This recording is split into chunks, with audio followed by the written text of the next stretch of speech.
OG cinema ఎలాంటి రికార్డులు మోతమోగించిందో దాని మీద చిన్న చిన్న కాంట్రవర్షియల్ కూడా అలాగే వచ్చాయి.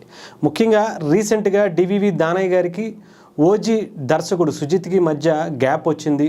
సినిమా బడ్జెట్ ఎక్కువైపోయింది, అందుకే వీళ్ళిద్దరి మధ్య గొడవలు జరిగాయి.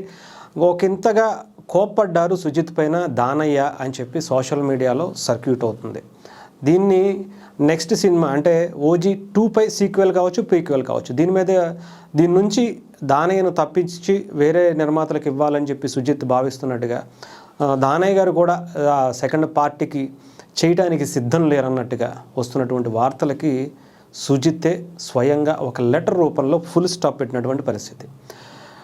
ఓజీ నిర్మాత దానయ్య గారికి నాకు ఎటువంటి విభేదాలు లేవు అనే కాదు, అసలు ఈ సినిమా ఇంత హిట్ అవటానికి దాదాపు 350 నుంచి 400 కోట్ల రూపాయలు కలెక్షన్స్ రాబట్టడానికి పవన్ కళ్యాణ్ గారి మీద అభిమానంతో ఆయన ఒక ఫ్యాన్ బాయ్గా నేను చేసినటువంటి డైరెక్షన్ ఎంత ఇంపార్టెన్స్ ఇచ్చిందో, నాకు నా నిర్మాత నుంచి వచ్చినటువంటి సహకారం కూడా అంతే అద్భుతమైనగా కనిపించింది. కాబట్టే వాళ్ళంతా నన్ను బాగా చూసుకున్నారు, కాబట్టి నాకు ఎలా కావాలంటే అలా చేసుకునేటువంటి వెసులుబాటు కల్పించారు. కాబట్టి ఓజీ సినిమా ఇంత అద్భుతంగా వచ్చి ఇన్ని రికార్డులు కొల్లగొడుతుంది అని చెప్పి సుజిత్ చెప్పారు. నిజంగా చెప్పాలంటే ఒక ఫ్యాన్ బాయ్ పవన్ కళ్యాణ్ గారిని ఏ రేంజ్లో చూడాలో ఆ రేంజ్లో డైరెక్టర్గా నేను చూపించాను. అదే స్థాయిలో ఇంకొక ఫ్యాన్గా డివివి దానయ్య గారు కూడా తన పాత్రను చాలా అద్భుతంగా పోషించారనే చెప్పాలి.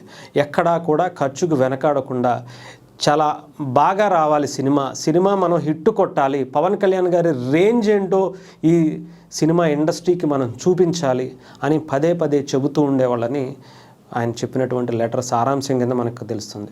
ఏదేమైనా సరే సెకండ్ పార్ట్ 2గా లేకపోతే ఓజీ 2నా సీక్వెల్లా పీక్వెల్లా ఇవన్నీ పక్కన పెడితే ఆ సినిమాకు కూడా డివివి దానయ్య గారే నిర్మాతగా ఉండేటువంటి అవకాశాలు చాలా స్పష్టంగా కనిపిస్తున్నాయి. ఎందుకంటే ఓజీకి సంబంధించినటువంటి ఆరా ఇంకా వదలలేదు.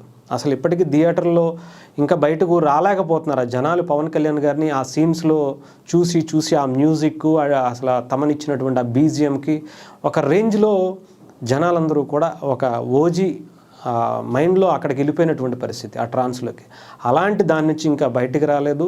ఇంకొక పక్క నెట్ఫ్లిక్స్లో రేపు అక్టోబర్ నుంచి, ఈ నెల అక్టోబర్ దగ్గర నుంచి లాస్ట్ వీక్ నుంచి కూడా ఈ సినిమా నెట్ఫ్లిక్స్ ఓటీటీలో కూడా రాబోతుంది.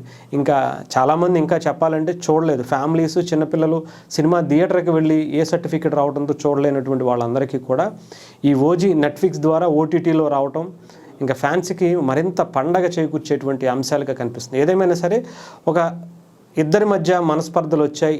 ఓజీకి సీక్వెల్ ఉంటుందా ఉండదా, ఉంటే కనుక ఏ నిర్మాతతో వెళ్తారు ఏంటి అనేది చాలామంది చాలా సోషల్ మీడియాలో వస్తున్నటువంటి వార్తలకి సుజిత్తే స్వయంగా చాలా హుందాగా చెక్ పెట్టారని అనుకోవచ్చు.